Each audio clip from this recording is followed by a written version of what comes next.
ಅದು ಬರ್ತದೆ. Hot coal in your hand, it burns. ನಾವು ಏನ್ ಮಾಡ್ತೀವಿ, ಬೆಂಕಿಯ ಕೆಂಡವನ್ನ ಕೈಯಲ್ಲಿ ಹಿಡ್ಕೊಂಡಂಗೆ ಸಿಟ್ಟು ಮಾಡ್ಕೊಳ್ಳೋದಂತಂದ್ರೆ ಹಂಗೆ.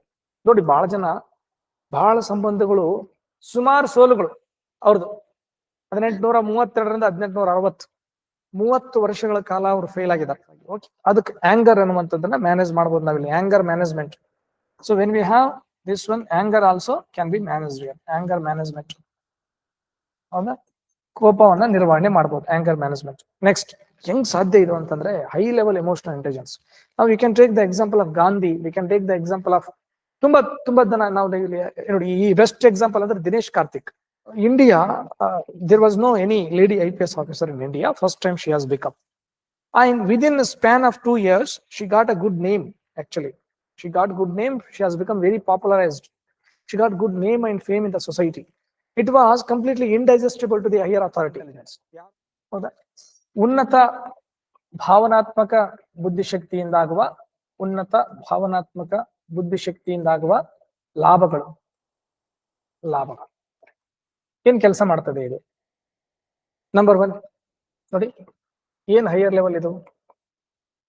It helps to decision making. ನೋಡಿ, to take better decisions, V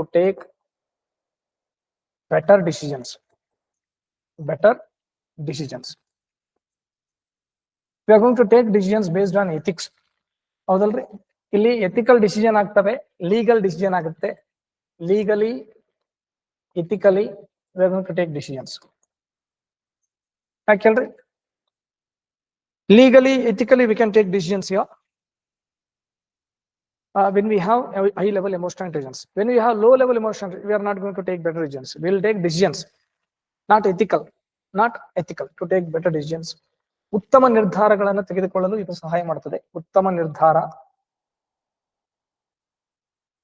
ನಿರ್ಧಾರಗಳನ್ನು ಕೈಗೊಳ್ಳಲು ಇದು ಸಹಾಯ ಮಾಡುತ್ತದೆ. ಎರಡನೇದು,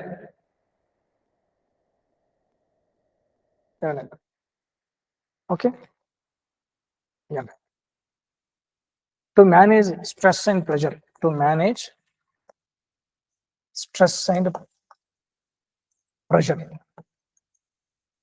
ಒತ್ತಡ ನಿರ್ವಹಣೆ ಮಾಡಲು ಕೂಡ ನಮಗೆ ಇದು ಸಹಾಯ ಮಾಡುತ್ತದೆ. to bounce back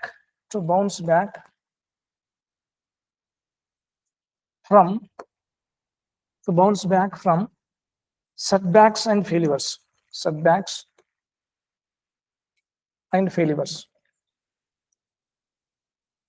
ಸೋಲುಗಳಿಂದ ಮತ್ತು ಅವಮಾನಗಳಿಂದ ಚೇತರಿಸಿಕೊಳ್ಳಲು ಹೌದಾ, ನಮಗೆ ಏನ್ ಬೇಕು? ಹೈಯರ್ ಲೆವೆಲ್ ಎಮೋಷನಲ್ ಇಂಟೆಲಿಜೆನ್ಸ್ ಬೇಕು. To bounce back from setbacks and failures. ನೋಡಿ, ಆಂಗರ್ ಅಂದ್ರೆ ಏನು? ಬುದ್ಧ ಏನ್ ಹೇಳ್ತಾನೆ ಗೊತ್ತಾ? ಆಂಗರ್ ಅಂದ್ರೆ keeping hot coal in your hand. ಸಿಟ್ಟು ಮಾಡಿಕೊಳ್ಳೋದಂದ್ರೆ ಏನು? ಉರಿಯುವ ಬೆಂಕಿ ಕೆಂಡವನ್ನ ಕೈಯಲ್ಲಿ ಹಿಡಿದುಕೊಂಡಂತೆ ಅಂತ. ಉರಿಯುವ ಬೆಂಕಿಯ ಕೆಂಡವನ್ನ ನಿಮ್ಮ ಕೈಯಲ್ಲಿ, ಅಂಗೈಯಲ್ಲಿ ಹಿಡಿದುಕೊಂಡ್ರೆ ಏನಾಗುತ್ತೆ? ಯಾರು ಸುಡುತ್ತೆ ಕೈ?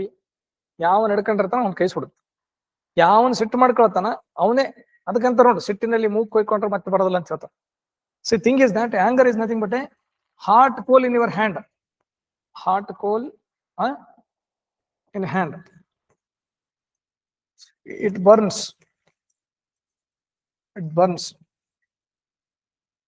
ಸಿಟ್ಟು ಯಾವತ್ತೂ ಕೂಡ ಪರಿಹಾರ ಅಲ್ಲ. ನೋಡಿರ್ಬೇಕಾದ್ರೆ ಸಿಟ್ಟು, ದ್ವೇಷ ಇವೇನ್ ಮಾಡ್ತವೆ? Always it ends with hesitation, it ends with shame. Anger ends with shame. ಅಂದ್ರೆ ಸಿಟ್ಟು ಮಾಡ್ಕೊಂಡಂತ ವ್ಯಕ್ತಿ, ಈಗ ನೋಡಿ, ದರ್ಶನ್ನೇ ಕೇಳ್ರಿ, ಸಿಟ್ಟಿನಲ್ಲಿ ಕೊಲೆ ಮಾಡಿದ. ಈಗೇನಪ್ಪಾ ಅದರಿಂದ ಏನಾಯ್ತು ಹೇಳ್ರಿ? ರೇಣುಕಾಸ್ವಾಮಿ ಸತ್ತ. ಇತ್ತಿಗೇನಾಯ್ತು? ಎಷ್ಟು ಮುಜುಗರ, ಎಷ್ಟು ಅವಮಾನ. ಜೀವನ ಇರದೆ ಒಂದು ಜೀವನ. ಈ ಜೀವನದಲ್ಲಿ ಇಷ್ಟು ಅಮೂಲ್ಯವಾದ ದಿನಗಳು ಜೈಲಿನಲ್ಲಿ ಹೋದ, ಇಷ್ಟು ಹೆಸರು ಖರಾಬ್ ಆಯ್ತು. ಬೇಕಿತ್ತ ಇದು? ಏನಾಗಿತ್ತು? ಒಂದು ಮೆಸೇಜು, ಇನ್ನೊಂದು ನಂಬರ್ ಚೇಂಜ್ ಮಾಡಿದ್ರೆ ಮುಗಿದೋಗ್ತಿತ್ತು, ಬ್ಲಾಕ್ ಮಾಡಿದ್ರೆ ಮುಗಿದೋಗ್ತಿತ್ತು. ಎಷ್ಟು ಪರಿಹಾರಗಳಿದ್ವು. ಕ್ರೋಧ ನೋಡಿ ಹೆಂಗಿದೆ. See that is not correct. ಇದು ತುಂಬಾ ತಪ್ಪು. ಸಿಟ್ಟನ್ನಿದೆಲ್ಲ ನಾವು ಬಹಳ ಜನ ಇರ್ತೀವಿ. ಎಮೋಷನಲ್ ಇಂಟೆಲಿಜೆನ್ಸ್ ನಾನು ಪಾಠ ಮಾಡ್ಬೇಕಾದಾಗ ಅನೇಕ ಜನ ವಿದ್ಯಾರ್ಥಿಗಳು ಫೇಸ್ ಮಾಡ್ತಕ್ಕಂಥ ಇಶ್ಯೂಸ್ ಅನ್ನ ಹೇಳ್ತಿರ್ತಾರೆ. ಒಬ್ಬೊಬ್ರದ್ದು ಒಂದೊಂದ್ ತರ ಸಮಸ್ಯೆ ಇರ್ತದೆ. ನಮ್ಮಲ್ಲಿ ಒಬ್ಬನು ಮಾಲ್ತೇಶ್ ಅಂತ ಹುಡುಗ ಸಿಕ್ಕಿದ್ದ. ಅವನು ಆ ಮಾಲ್ತೇಶ್ ಅವನು ಅವ್ರ ತಾಯಿ teacher. Actually husband and wife they got separated due to several reasons. And Maltesh always use to tease his mother. Okay, ನೀನೇ ಕಾರಣ, ನಮ್ಮಪ್ಪನ ಓಡಿಸಿದ್ದೀನಿ, ನೀನು ಹಿಂಸೆ ಕೊಟ್ಟಿದ್ದೀನಿ. ಅದು ಬರ್ತದೆ, ಹಾರ್ಟ್ ಕೋಲ್ ಇನ್ ಯುವರ್ ಹ್ಯಾಂಡ್, ಅದ ಇಟ್ ಬರ್ನ್ಸ್. ನಾವು ಏನ್ ಮಾಡ್ತೀವಿ, ಬೆಂಕಿಯ ಕೆಂಡವನ್ನ ಕೈಯಲ್ಲಿ ಹಿಡ್ಕೊಂಡಂಗೆ ಸಿಟ್ಟು ಮಾಡ್ಕೊಳ್ಳೋದಂತಂದ್ರೆ ಹಂಗೆ. ನೋಡಿ, ಬಹಳ ಸಂಬಂಧಗಳು ಬ್ರೇಕಪ್ ಆಗೋದು ಸಿಟ್ಟಿನಲ್ಲಿನೇ. ಆಮೇಲೆ ಸಿಟ್ಟಿನಲ್ಲಿ ನಾವು ಮಾತಾಡ್ಬಿಡ್ತೀವಿ, ಒಳಗಡೆ ಇರೋ ಮಾತುಗಳೆಲ್ಲ ಹೊರಗೆ ಬಂದ್ಬಿಡ್ತಾವ. ಹೌದಾ? ಸಿಟ್ಟಿನಲ್ಲಿ ತುಂಬಾ ಜನ ಸತ್ಯ ಹೇಳ್ತಾರೆ, ನಿಮ್ಗೆ ನೆನಪಿರ್ಲಿ. ಸಿಟ್ಟಿನಲ್ಲಿ ತುಂಬಾ ಜನ ಸತ್ಯ ಹೇಳ್ತಾರೆ, ಯಾಕಂದ್ರೆ ಅವ್ರ ಮೈಂಡ್ ಕಂಟ್ರೋಲ್ನಾಗ ಇರೋದಲ್ಲ, ಒಳಗಿದ್ದು ಹೊರಗೆ ಬಂದ್ಬಿಡ್ತು. ಹೌದಾ? ಹಾಗಾಗಿ ಏನಾಗ್ತದೆ, ಸಿಟ್ಟಿನಲ್ಲಿ ಮಾಡಿರ್ತಕ್ಕಂಥದ್ದಕ್ಕೆ ಆಮೇಲೆ ಪಶ್ಚಾತ್ತಾಪ ಪಡ್ಬೇಕಾಗ್ತದೆ. ತುಂಬಾ ಕೊಲೆಗಳಾಗೋದು ಸಿಟ್ಟಿನಲ್ಲಿನೇ, ತುಂಬಾ ಕೊಲೆಗಳಾಗ್ತಕ್ಕಂಥದ್ದು ಸಿಟ್ಟಿನಲ್ಲಿನೇ, ಅನ್ಕಾನ್ಶಿಯಸ್ ಆಗಿ. ಓಕೆ, ಅದಕ್ಕೆ ಆಂಗರ್ ಅನ್ನುವಂಥದ್ದನ್ನ ಮ್ಯಾನೇಜ್ ಮಾಡ್ಬೋದು ನಾವಿಲ್ಲಿ, anger management. So when we have this one, anger also can be managed. Anger management, ಹೌದಾ? ಕೋಪವನ್ನ ನಿರ್ವಹಣೆ ಮಾಡ್ಬೋದು, anger management. Next, to get best out, to get best out of employees, out of employees. ಉದ್ಯೋಗಿಗಳಿಂದ ಉತ್ತಮ ಕಾರ್ಯ ಅಥವಾ ಉತ್ತಮ, okay, ಉದ್ಯೋಗಿಗಳಿಂದ ಉತ್ತಮ ಕಾರ್ಯಕ್ಷಮತೆ, to get best out of employees, ಉತ್ತಮ ಫಲಿತಾಂಶವನ್ನ ಪಡೆಯಲಿಕ್ಕೆ ನಮಗೆ ಹೆಲ್ಪ್ ಆಗ್ತದೆ. ಯಾಕಂದ್ರೆ ನಾವು ಏನ್ ಮಾಡ್ತೀವಿ, we are going to motivate employees. Okay, to increase productivity also it is going to help. To find out, ನೋಡಿ ಇದು ಏನಾಗುತ್ತೆ, to bounce back from setbacks and failures, anger, heart cold in hand, to get best out of employees, to take better decisions. Okay, to manage team and lead. ಒಂದು ತಂಡವನ್ನ ನಿರ್ವಹಣೆ ಮಾಡಲು ಮತ್ತು ಅದನ್ನ ಮುನ್ನಡೆಸಲಿಕ್ಕೆ ನಮಗೇನ್ ಬೇಕು, ಹೈಯರ್ ಲೆವೆಲ್ ಎಮೋಷನಲ್ ಇಂಟೆಲಿಜೆನ್ಸ್ ಬೇಕು. ಈಗ ನಾನು ನಿಮ್ಗೆ ಹೇಳ್ತೇನೆ ಎಕ್ಸಾಂಪಲ್, ನಿಮ್ಗೆ you can take example of many people ಯಾ. ನೋಡಿ ಹೆಂಗಿದೆ, ನಾನು ಇಲ್ಲಿ ಬರ್ದಿದೆ, to bounce back from setbacks and failures ಅಂತಿದೆ. ಸುಮಾರು ಸೋಲುಗಳು ಅವ್ರದ್ದು, 1832 1860, 30 ವರ್ಷಗಳ ಕಾಲ ಅವರು ಫೇಲ್ ಆಗಿದ್ದಾರೆ. ಈ ಫೇಲ್ಡ್ ಇನ್ MLA ಎಲೆಕ್ಷನ್, ಈ ಫೇಲ್ಡ್ ಇನ್ MP ಎಲೆಕ್ಷನ್, ಈ ಫೇಲ್ಡ್ ಇನ್ ಲೋಕಲ್ ಎಲೆಕ್ಷನ್ಸ್, ಹೌದಾ? ಎಲ್ಲ ಕಡೆನೂ ಕೂಡ ಅವರು ಫೇಲ್ ಆಗಿದ್ದಾರೆ. ಲಿಸನ್ ಕೇಳಿ, ಏನಿದೆ, ಹೈಯರ್ ಲೆವೆಲ್ ಎಮೋಷನಲ್ ಇಂಟೆಲಿಜೆನ್ಸ್ ಇದ್ದಂದ್ರೆ ಏನ್ ಮಾಡ್ಬೋದು ನಾವು, we can overcome from that failure, we can overcome from that setbacks. ಅವಮಾನಗಳಿಂದ, ಸೋಲುಗಳಿಂದ ಚೇತರಿಸಿಕೊಂಡು ಬೌನ್ಸ್ ಬ್ಯಾಕ್ ಆಗಿ ಅದರಿಂದ ನಮಗೆ ಬರ್ಲಿಕ್ಕೆ ಸಾಧ್ಯ ಆಗುತ್ತೆ ಎಮೋಷನಲ್ ಇಂಟೆಲಿಜೆನ್ಸ್ ಇದ್ದಾಗ. ಇಲ್ಲ ಅಂದ್ರೆ ಸಣ್ಣ ಸೋಲಿಗೆ ಮನುಷ್ಯ ಏನ್ ಮಾಡ್ತಾನೆ, ಸಣ್ಣ ಸೋಲು ಅಥವಾ ಸಣ್ಣ ಅವಮಾನಕ್ಕೆ ಅವನು ಸುಮ್ಮನೆ ಹೋಗ್ಬಿಡ್ತಾನೆ, ಹೌದಾ? ಸುಮ್ಮನೆ ಆಗಿಬಿಡ್ತಾನ, ಅಲ್ಲಿಗೆ ಯಾವುದೇ ಪ್ರಯತ್ನಗಳನ್ನು ಮಾಡಲ್ಲ. ಬಟ್ ಈ ಮನುಷ್ಯ ನೋಡಿ, ಇತನಿಗೆ ಎಷ್ಟು ಹೈ ಲೆವೆಲ್ ಎಮೋಷನ್, ಜಗತ್ತಿನ ಎಲ್ಲ ದೊಡ್ಡ ದೊಡ್ಡ ನಾಯಕರಿಗೆ ಹೈ ಲೆವೆಲ್ ಎಮೋಷನಲ್ ಇಂಟೆಲಿಜೆನ್ಸ್ ಇತ್ತು, ಅದಕ್ಕೆ ಅವರು ಸಾಧನೆ ಮಾಡಿದರು. ಅಬ್ರಹಂ ಲಿಂಕನ್ ನಲ್ಲಿ ಜೀವನದಲ್ಲಿ ಇಷ್ಟೆಲ್ಲ ಸೋಲುಗಳು ಆದ್ಮೇಲೆ ಕೂಡ ಆತನ ಹತ್ರ ಗೆಲ್ಲಬೇಕೆಂಬ ಉತ್ಸಾಹ ಸಾಯಲಿಲ್ಲ. ದಟ್ ಇಸ್ ನಮ್ಮಲ್ಲಿ ಹೆಂಗದಂತಂದ್ರೆ, 1 ಅಟೆಂಪ್ಟ್ 2 ಅಟೆಂಪ್ಟ್ ಮಾಡ್ತೀವಿ, ಪ್ರಿಲಿಮ್ಸ್ ಆಗ್ಲಿಲ್ಲ ಅಂದ್ಗಳಿಗೆ 3ನೇ ಸಲಕ್ಕ ಇಲ್ಲ ಸರ್ ಏನಾದ್ರು ಬಿಸಿನೆಸ್ ಮಾಡ್ಬೇಕಂತ ಮಾಡೀನಿ, ಯಾಕಂದ್ರೆ ಆಗ್ಲಿಲ್ಲ ಸರ್ 2 ಸಲ ಪ್ರಿಲಿಮ್ಸ್ ಬರದೆ. See, we are going to lose our hope. Okay, because of what ಅಂತಂದ್ರೆ, we have no emotional intelligence, ನಮ್ಮ ಹತ್ರ ಇಲ್ಲ ಅಷ್ಟು ಎಮೋಷನಲ್ ಇಂಟೆಲಿಜೆನ್ಸ್. ನಾವು ಎಮೋಷನಲಿ ತುಂಬಾ ವೀಕ್ ಇದೀವಿ. ಆಮೇಲೆ ಇತ್ತೀಚಿನ ಜನಗಳಂತೂ ಎಷ್ಟು ವೀಕ್ ಆಗ್ತಿದಾರ. ಇವತ್ತು ಕೌಟುಂಬಿಕ ಕಲಹಗಳು ಬರ್ಲಿಕ್ಕೆ, ಮಕ್ಕಳು ನಮ್ಮಿಂದ ದೂರ ಆಗ್ಲಿಕ್ಕೆ, ಗಂಡ ಹೆಂಡತಿ ಸಪರೇಟ್ ಆಗ್ಲಿಕ್ಕೆ, ಆಮೇಲೆ ಉದ್ಯೋಗದಲ್ಲಿ ಇಷ್ಟೆಲ್ಲ ಉಂಟಾಗ್ಲಿಕ್ಕೆ, ಈ ಕ್ರೈಮ್ಗಳು ಜಾಸ್ತಿ ಆಗ್ಲಿಕ್ಕೆ, ಇವ್ರು ಬಾಂಬ್ಗಳನ್ನ ಇಡ್ಲಿಕ್ಕೆ, ಜೀವಗಳನ್ನ ತೆಗಿಲಿಕ್ಕೆ, ಕೋಮಗಲಭೆ ಆಗ್ಲಿಕ್ಕೆ, ಬೆಂಕಿ ಹಚ್ಚಲಿಕ್ಕೆ, ಕಲ್ಲು, ಎಲ್ಲದಕ್ಕೂ ಕೂಡ ಎಮೋಷನಲ್ ಇಂಟೆಲಿಜೆನ್ಸೇ ಕಾರಣ. ಎಲ್ಲದಕ್ಕೂ ಅದೊಂದೇ ಆಧಾರ.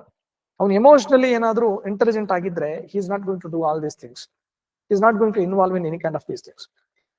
ಇಂಟ್ರೆಸ್ಟಿಂಗ್ ಸ್ಟೋರಿ ಏನು ಗೊತ್ತಾ, ಇಷ್ಟೆಲ್ಲ ಸೋಲುಗಳನ್ನು ಅನುಭವಿಸಿದಂತಹ ಅಬ್ರಹಂ ಲಿಂಕನ್ ಒಂದಿನ ಅಮೆರಿಕದ ರಾಷ್ಟ್ರಪತಿ ಆಗ್ತಾರೆ, ಅಧ್ಯಕ್ಷ ಆಗ್ತಾರೆ. First time he was giving a speech in American parliament. ಅಲ್ಲಿ ಕೊಡಬೇಕಾದಾಗ, you know that he is a son of shoemaker, ಚಪ್ಪಲಿ ಹೊಲಿಯೋನ್ ಮಗ ಫಸ್ಟ್ ಟೈಮ್, ಹೌದಲ್ರಿ? ಒಬ್ಬ ಚಪ್ಪಲಿ ಹೊಲಿಯೋನ್ ಮಗ ಅಮೆರಿಕದ ಅಧ್ಯಕ್ಷ ಆಗ್ತಾನಂತಂದ್ರೆ ಕ್ಯಾನ್ ಯು ಇಮ್ಯಾಜಿನ್ ಹೆಂಗಿರುತ್ತೆ ಅಂತ. ಅವನ್ನ ನೋಡೋ ರೀತಿ ಹೆಂಗಿರುತ್ತೆ ಹೇಳ್ರಿ. ಈಗಲೂ ನಮ್ಮಲ್ಲಿ ಆ ದೃಷ್ಟಿಕೋನ ಚೇಂಜ್ ಆಗಲ್ಲ ಜನರ ಹತ್ರ. ಈಗ ನೀವು ಓದಿ ಬುದ್ಧಿವಂತ ಆಗಿ ನೀನ್ ಜಾಬ್ ತಗೊಂಡ್ ಬಂದ್ರು ನಿನ್ನ ಜಾತಿಯಿಂದ ಧರ್ಮದಿಂದ ನೋಡೋದು ತಪ್ಪದಲ್ಲ, ಜನ ಹಂಗ್ ನೋಡ್ತಾರ. ಆಮೇಲೆ ಈ ಲೇಡಿ PSI ಇದಾಳಂತ ತಿಳ್ಕೊರಿ, ಫಸ್ಟ್ ಆಕಿನ ಲೇಡಿ ಆಗಿನೇ ನೋಡ್ತಾರ, ಆಮೇಲೆ PSI. ಅದನ್ನ ಅದ ಇರದಂಗ ಮನುಷ್ಯನ ದೃಷ್ಟಿಕೋನ ಇರದಂಗ. ಹೌದಾ? ಇವನು ಪಾಪ ಅಬ್ರಹಾಂ ಲಿಂಕನ್ ಅವರು ಸ್ಪೀಚ್ ಕೊಡ್ತಾ ಇದ್ರು, ಅಲ್ಲಿ ಒಬ್ಬ ಸೆನೆಟ್ ಮೆಂಬರ್ಗೆ ಉಳಿದು ಬಿಡ್ತು. ಅವನು ಎದ್ದು ಏನಂದ, mister Lincoln, before you give the speech, just keep in your mind, you're a son of cobbler, shoe maker, okay, by remembering all those things you can talk ಅಂದ. ನೀನ್ ಚಪ್ಪಲಿ ಒಲಿಯನ್ ಮಗ ಅಂಬದನ್ನ ನೆನ್ಪಿಟ್ಕೊಂಡು ಮಾತಾಡಂತಂದ. ಈಗ ನೋಡಿ, ತುಂಬಿದ ಸಭೆಯಲ್ಲಿ, ಅದರಲ್ಲಿ ದೇಶದ ದೊಡ್ಡಣ್ಣನಿಗೆ ದೊಡ್ಡಣ್ಣ, ಅಮೆರಿಕ ದೊಡ್ಡಣ್ಣನಿಗೆ ಬಾಸು, ಅವನಿಗೆ ಚಪ್ಪಲಿ ಒಲಿಯನ್ ಮಗ ಅಂತಂದ್ರೆಗಿನ ಹೆಂಗಿರ್ಬೇಡ್ರಿ. ಈಗ ನಮ್ದೇ ಲೋಕಸಭೆಯಲ್ಲಿ ಮೋದಿ ಮಾತಾಡುವಾಗ ಯಾರಾದ್ರೂ ಆಪ್ ಏಕ್ ಚಾಯ್ ವಾಲಾ ಯಾದ್ ಕರ್ ಬಾತ್ ಕರ್ ಅಂತಂದ್ರೆ ಮೋದಿ ಸುಮ್ನಿರ್ಬೋದು, ಅಮಿತ್ ಶಾ ಸುಮ್ನಿರ್ತಾನ, security take him to custody ಅಂತ, ಟೇಕ್ ಹಿಮ್ ಟು ಕಸ್ಟಡಿ ಅಂತ. ಅಂತದ್ರಲ್ಲಿ ಅಬ್ರಹಾಂ ಲಿಂಕನ್ ಏನಂತಾರೆ ನೋಡಿ, ಎಷ್ಟು ಎಮೋಷನಲ್ ಇಂಟೆಲಿಜೆನ್ಸ್ ಅಂತಂದ್ರೆ, thank you my dear, okay ಅಂತ ಹೇಳ್ತಾರೆ, thank you my dear parliamentarian, thank you so much for remembering my ancestors occupation. Yes, I am really proud to be a son of cobbler. I am also proud to be a cobbler.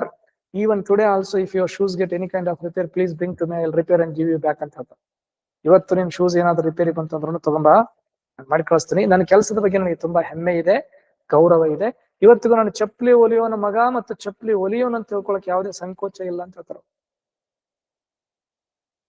Can you imagine? This is called as emotional intelligence. One.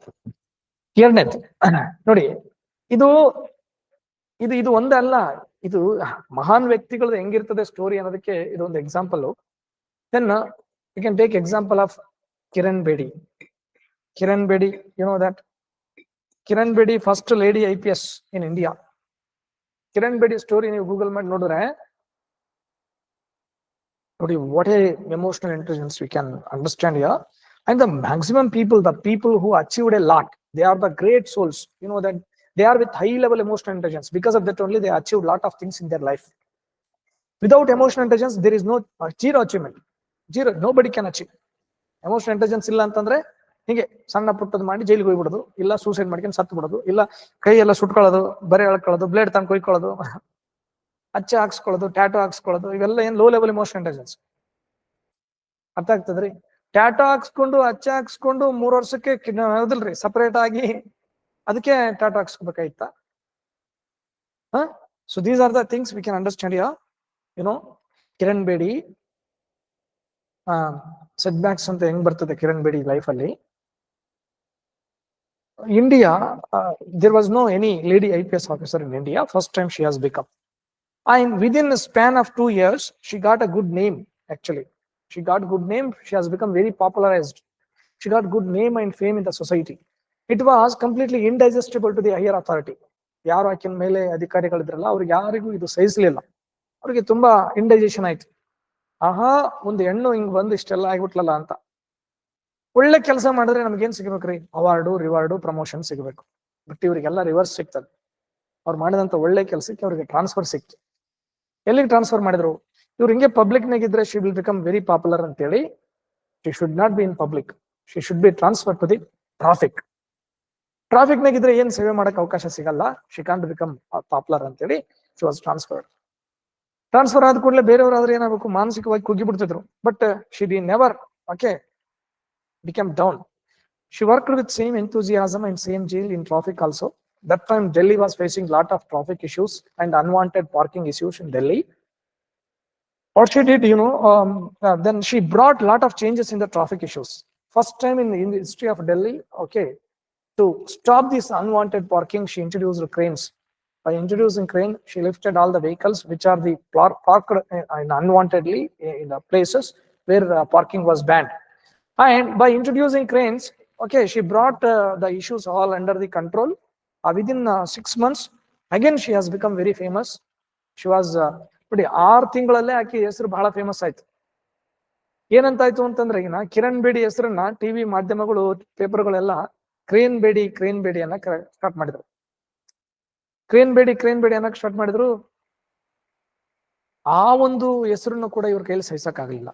ಅದು ಕೂಡ ಒಂದು ವರ್ಷದಲ್ಲೇ ಇವ್ರು ಇಷ್ಟು popular ಆದ ಕೂಡಲೇ ಇಲ್ಲೇ ಇದ್ರೆ ಇವ್ರು ಹಿಂಗೆ ಪಾಪ್ಯುಲರ್ ಆಗ್ತಾರೆ ಅಂತೇಳಿ ಆಕೆ 4 ಗೋಡೆ ಮಧ್ಯದಲ್ಲಿ ಇರಬೇಕು, ಹೊರಗಡೆ ಎಲ್ಲಿ ಪಬ್ಲಿಕ್ನಾಗ ಇರಬಾರ್ದು ಅಂತೇಳಿ she was transferred again to Delhi jail.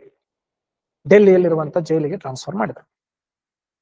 Delhi ಜೈಲ್ನಲ್ಲಿ ಕೂಡ ಶಿ ವರ್ಕ್ಡ್ ವೆರಿ ಬ್ಯೂಟಿಫುಲ್. ಅಲ್ಲಿ ಕೂಡ ತುಂಬಾ ಒಳ್ಳೆ ಬಹಳ ಚೆನ್ನಾಗಿ ವರ್ಕ್ ಮಾಡಿದ್ರು.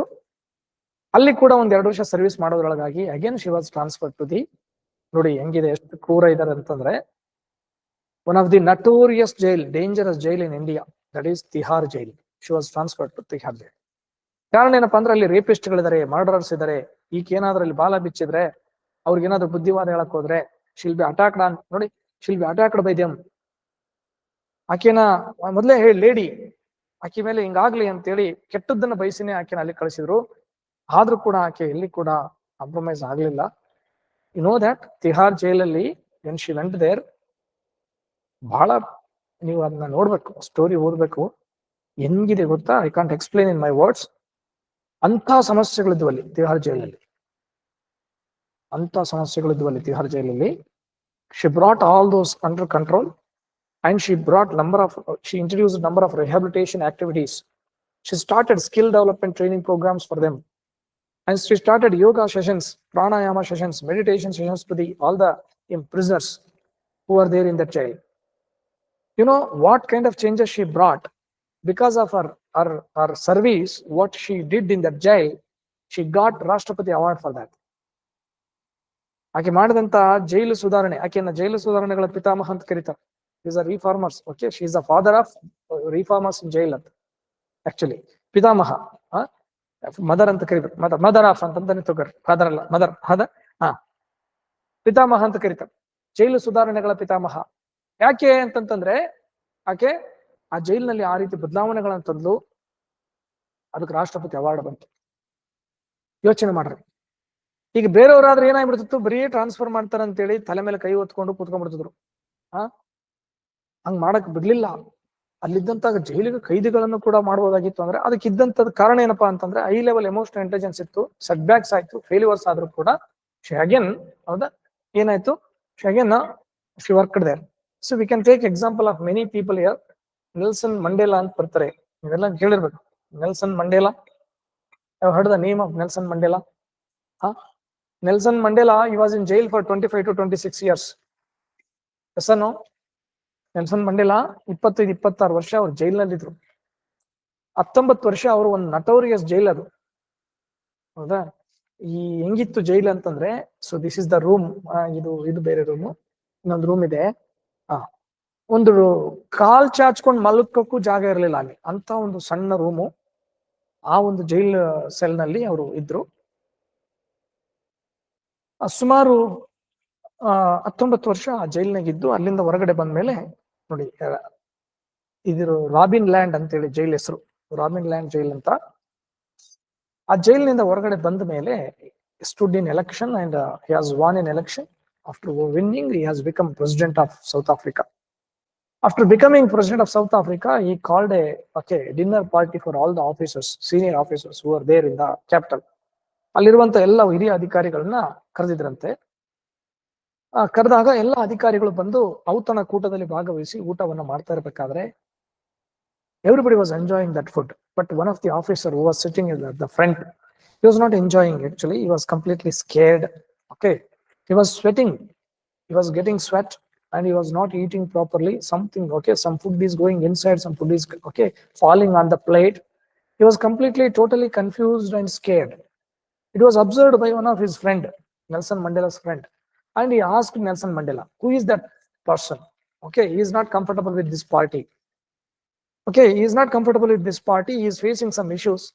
Can you tell me please, who is he? Then Nelson Mandela said like that, when I was in jail, he was working as a sentry in that jail. When I used to read some books, he used to come and disturb me. He used to give me works. Which kind of works? Very hard works. He used to give me a work of breaking rocks, big rocks. After breaking rocks, I used to get tired. After getting tired, I used to come and sleep. When I was sleeping, by closing my eyes, he used to come and urinate on my face. In my life, I drank his urine more than my mother's milk. He said like that. Can you imagine? He didn't take any single revenge on him. He left him. That is higher level emotional intelligence. ನನ್ನ ಜೀವನದಲ್ಲಿ ಎಷ್ಟು ನೋವು ಕೊಟ್ಟನಲ್ಲ, ಅವನ ಮೇಲೆ ಹೆಂಗ್ revenge ಆಗೋದು ಹೇಳ್ರಿ. ನಮ್ಮಲ್ಲಿ ಹೆಂಗಿದಾರೆ, ಮಿನಿಸ್ಟರ್ ಆಗಿರೋದ್ರಲ್ಲಿ ಇನ್ನ ಅವ್ನ ಫೈಲ್ ರೆಡಿ ಮಾಡರ್ಲಿ ಅಂತ ಹೇಳ್ತಾರೆ. ದೇಶದ ರಾಷ್ಟ್ರಪತಿ ಆದ ನಂತರ ಅಷ್ಟು ಹಿಂಸೆ ಕೊಟ್ಟಿರ್ತಕ್ಕಂಥ ಒಬ್ಬ ಸೆಂಟ್ರಿನ ಈಗ ಅವ್ನು ಜೈಲ್ ಸೂಪರ್ವೈಸರ್ ಆಗಿರ್ತಾನೆ, ಚೀಫ್ ಆಫೀಸರ್. ಅವ್ನು ಕ್ಷಮಿಸ್ಬಿಡ್ತಾನೆ. ಹೆಂಗ್ ಸಾಧ್ಯ ಇದು ಅಂತಂದ್ರೆ ಹೈ ಲೆವೆಲ್ ಎಮೋಷನಲ್ ಇಂಟೆಲಿಜೆನ್ಸ್. ನಾವು we can take the example of Gandhi, V can take the example of ತುಂಬಾ ಜನ. ನಾವು ನೋಡಿ, ಈ ಬೆಸ್ಟ್ ಎಕ್ಸಾಂಪಲ್ ಅಂದ್ರೆ ದಿನೇಶ್ ಕಾರ್ತಿಕ್. ಗೊತ್ತಾ ದಿನೇಶ್ ಕಾರ್ತಿಕ್ದು? ಏನಾಗಿದೆ ದಿನೇಶ್ ಕಾರ್ತಿಕ್ದು? ಮುರಳಿ ವಿಜಯ್. ಎಲ್ಲಾರು ಬೆನ್ನಿಗೆ ಚೂರಿ ಹಾಕಿದ್ರೆ ಅವ್ನು ಎದೆಗೆ ಹಾಕ್ಬಿಟ್ಟ. ನೋಡಿ ಹೆಂಗಿದೆ. ಮುರಳಿ ವಿಜಯ್ ಕ್ಲೋಸ್ ಫ್ರೆಂಡ್ ಅಂತೇಳಿ ಮಾಡ್ಕೊಂಡು ಹೇಳ್ತಿ ಕೂಡ ಲವರೇ. ಅವ್ರಿಬ್ರು ಪ್ರೀತಿಸಿ ಮದುವೆ ಆಗಿದ್ರು, ಹೌದಲ್ರಿ? ದಿನೇಶ್ ಕಾರ್ತಿಕ್ ಬೇರೆಯವನಾದ್ರೆ ಹುಚ್ಚಾಗಿ ಹೋಗ್ಬಿಡ್ಬೇಕು, ಪ್ರೀತಿಸಿ ಮದುವೆ ಆದ ಹುಡುಗಿ ಇನ್ನೊಬ್ರು ಪ್ರಾಣ ಸ್ನೇಹಿತ. ಒಂದ್ ಸ್ವಲ್ಪ ಹೊತ್ತು ನೋಡ್ಕಪ್ಪ, ನಾನು ಹೇಳ್ತೀನಿ ಅಲ್ಲಿ ಹೋಗಿ ಬರ್ತೀನಿ ಅಂತಂದ್ರೆ ಮನಿಗ್ ಕರ್ಕೊಂಡೋದ್ರೆ ಏನ್ ಮಾಡ್ಬೇಕು? ಮುರಳಿ ವಿಜಯ್ ಮತ್ತು ದಿನೇಶ್ ಕಾರ್ತಿಕ್ ಸ್ಟೋರಿ ಹೆಂಗಾಯ್ತು ಯೋಚನೆ ಮಾಡ್ರಿ. ಹೆಂಡತಿ ಮತ್ತೆ ಸ್ನೇಹಿತ ಯಾರನ್ನಂತ ನಂಬ್ತಾರೆ ನೀವು? ಒಂದ್ ಕಡೆ ಹೆಂಡತಿ ಬೆನ್ನಿಗೆ ಚೂರಿ ಹಾಕಿದ್ರು, ಇನ್ನೊಂದ್ ಕಡೆ ಸ್ನೇಹಿತ ಚೂರಿ ಹಾಕಿದ. ಅದ್ರ ಮಧ್ಯದಲ್ಲಿ ಆತ ಒಂದ್ 5-6 ತಿಂಗಳು ಅದನ್ನ ನೋವನ್ನು ಅನುಭವಿಸಿ ಅದರಿಂದ ಹೊರಗಡೆ ಬಂದು he got married with another one lady. ಬೇರೆಯವ್ರ ಜೊತೆಗೆ ಮದುವೆ ಮಾಡ್ಕೊಂಡು ಮತ್ತೆ ಫಾರ್ಮಿಗೆ ಬಂದ. ಮೊದ್ಲಿಗಿಂತ ಚೆನ್ನಾಗಿ ಬ್ಯಾಟಿಂಗ್ ಮಾಡ್ತಿದ್ದ, ಆದ್ರೆ ಮೋಸ ಮಾಡಿ ಹೋದಂತ ಮುರಳಿ ವಿಜಯ್ ನಾಪತ್ತೆ. ಹೌದಲ್ರಿ? ಅವನಿಲ್ಲಿ ಮತ್ತೆ ಕ್ರಿಕೆಟಿಗೆ ಬರಲಿಲ್ಲ. ಬಟ್ ಇವತ್ತು ದಿನೇಶ್ ಕಾರ್ತಿಕ್ ಹೌದಾ, is in form. Next coach ಆಗ್ತಾನೆ ಅವನು.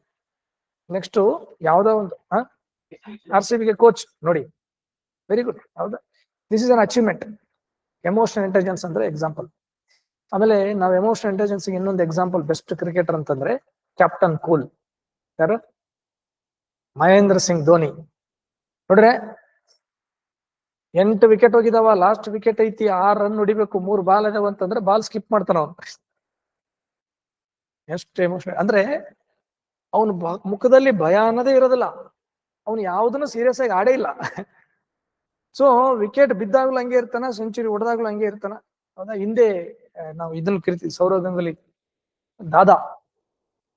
ದಾದಾ ಅಂತ ಕರಿತಿದ್ವಲ್ಲ. ಅವ ಏನಿಲ್ಲ, 50 ಹೊಡೆದ್ ಬಿಟ್ರೆ ಟಿ ಶರ್ಟ್ ಎಲ್ಲ ಬಿಚ್ಚಿ ಹೋಗದ್ ಬಿಡ್ತಿದ್ ಹಿಂಗ. ಹಂಗೆಲ್ಲ ಮ್ಯಾಚ್ ಗೆದ್ದು ಬಿಟ್ಟನಂದ್ರೆ ಮುಗಿದ ಹೋಗ್ತು. ನಾವು ಇನ್ನ ಈ ಯಾರು ವಿರಾಟ್ ಕೊಹ್ಲಿ ಹೇಳ್ತಾರೆ, ವಿರಾಟ್ ಕೊಹ್ಲಿ ಇನ್ನ ಅಗ್ರೆಸಿವ್ ಇದಾನ. ಬಟ್ ಮಹೇಂದ್ರ ಸಿಂಗ್ ಧೋನಿ ಇದನ್ನೆಲ್ಲ oh my god. So high level emotional intelligence we can find here. ಇವನು ವಿರಾಟ್ ಕೊಹ್ಲಿ ಕೂಡ ಅಷ್ಟು ದೊಡ್ಡ ಆಟಗಾರ ಆಗ್ಲಿಕ್ಕೆ ಅವನಿಗೆ ಇತ್ತು, ಇನ್ನೂ ಸ್ವಲ್ಪ ಕಡಿಮೆ ಇದೆ, ಇನ್ನೂ ಸ್ವಲ್ಪ ಜಾಸ್ತಿ ಆಗ್ಬೇಕು. ಹೌದಾ? So we can find here. These are the things we can find here, and we can write examples of many people here. ಆಮೇಲೆ ನೀವು ಸಿಂಧು ತಾಯಿ ಸಕ್ಪಲ್ ಅಂತ ಹೆಸರು ಕೇಳಿರ್ಬೇಕು.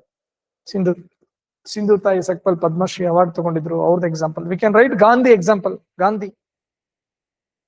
ಮಹಾತ್ಮ ಗಾಂಧಿ ಹಾಕ್ತೀವಿ. ಮಹಾತ್ಮ ಗಾಂಧಿ ಎಕ್ಸಾಂಪಲ್ ಹೆಂಗ್ ಬರಿಬೋದು ಅಂತಂದ್ರೆ, ನೋಡು, ಸ್ವತಂತ್ರ ಹೋರಾಟ ಮಾಡ್ಬೇಕು, ಇಬ್ಬರನ್ನು ಮ್ಯಾನೇಜ್ ಮಾಡ್ಬೇಕು. ಎಕ್ಸ್ಟ್ರೀಮಿಸ್ಟ್ ಮತ್ತು ಮಾಡರೇಟ್ಸ್ ಇಬ್ಬರನ್ನು ಇವರೇ ಮ್ಯಾನೇಜ್ ಮಾಡ್ಬೇಕು. ಅವ್ರು ಇವ್ರ ಮಾತು ಕೇಳಲ್ಲ, ಇವ್ರು ಅವ್ರ ಮಾತು ಬಿಡಲ್ಲ.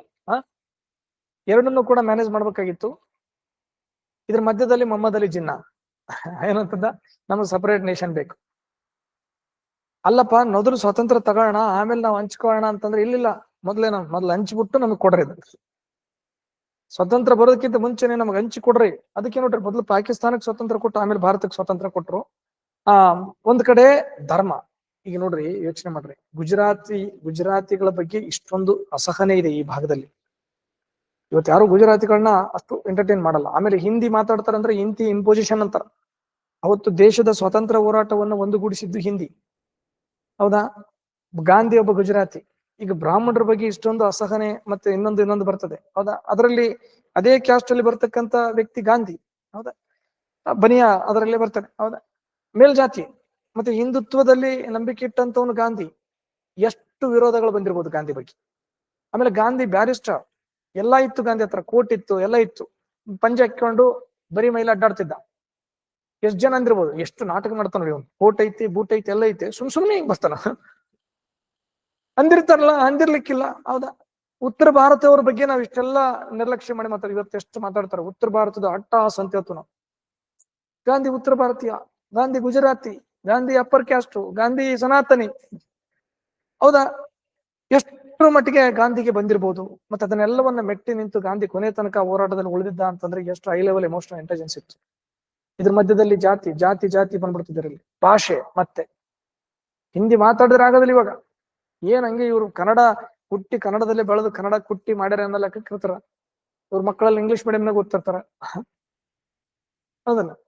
ಇವ್ರು ನೋಡಿದ್ರೆ ಹಿಂಗ ಇಂಥ ಪರಿಸ್ಥಿತಿ ಇಲ್ಲ. ಎಲ್ಲದಲ್ಲೂ ಇದೆ, ಇದು ತಪ್ಪಲ್ಲ. ಈಗ ಒಂದು ಭಾಷೆ ಇದೆ ಅಂತಂದಾಗ ಒಂದು ಭಾಗ ನೋಡಿ, ದೇಶ ಇದು. ಈಗ ನಾವು ಮೊನ್ನೆ ನೋಡ್ರಿ ರಾಜ್ಯಕ್ಕಾಗಿ ಯಾರು ಉತ್ತರ ಕರ್ನಾಟಕ ಸಪರೇಟ್ ಮಾಡ್ರ ಅಂತ ಸ್ಟೇಟ್ಮೆಂಟ್ ಕೊಟ್ಟ. MLA ಬೆಲ್ಗಾವ್ ಮೊದ್ಲಿಂದ ರಮೇಶ್ ಕತ್ತಿ ಕೊಟ್ಟಿದ್ದ. ರಾಜಕ್ಕಾಗಿ ಸ್ಟೇಟ್ಮೆಂಟ್ ಕೊಟ್ಟ, ಉತ್ತರ ಕರ್ನಾಟಕ ಸಪರೇಟ್ ಮಾಡ್ಬಿಡ್ರಿ. ಮತ್ತೆ ಎಲ್ಲಾ ಸ್ಕೀಮ್ಗಳು ಬೆಂಗಳೂರಿಗೆ ತಂದಿಟ್ರೆ. ಈಗ ಟನಲ್ ಮಾಡ್ಬೇಕಂತ ಹೊಂಟ್ರಿ ಬೆಂಗಳೂರಾಗ. ಎಷ್ಟೋ 1000 ಕೋಟಿ ಪ್ಲಾನ್ ಅದು ಟನಲ್ ಕೆಳಗಡೆ. ಕಬ್ಬನ್ ಪಾರ್ಕ್ ಲಾಲ್ಬಾಗ್ ಕೆಳಗಡೆ ಅಂತ ಹೆಬ್ಬಾಳದಿಂದ ಅಲ್ಲಿ ಹೋಗಿ ಕನೆಕ್ಟ್ ಆಗಿಬಿಡೋಕೆ ಅದು ಟನಲ್. ಈಗ ಫ್ಲೈಓವರ್ಗಳಾದವು, ಈಗ ಟನಲ್ಗಳು. ಥಿಂಗ್ ಇಸ್ ದಾಟ್ ಈ ತರ ಎಲ್ಲ ಅನೇಕ ಅಂಶಗಳು ಬಂದಾಗ ಗಾಂಧೀಜಿ ಅವರ ಒಂದು ಎಮೋಷನಲ್ ಇಂಟೆಲಿಜೆನ್ಸ್ ಎಷ್ಟಿತ್ತು, ಅಷ್ಟಿದ್ದದಕ್ಕೆ ಅವರಿಗೆ ಆ ಪರ್ಸಿವೇಷನ್ ಬಂತು, ಆ ಡೆಡಿಕೇಶನ್ ಬಂತು, ಆ ಸ್ಯಾಕ್ರಿಫೈಸ್ ಬಂತು.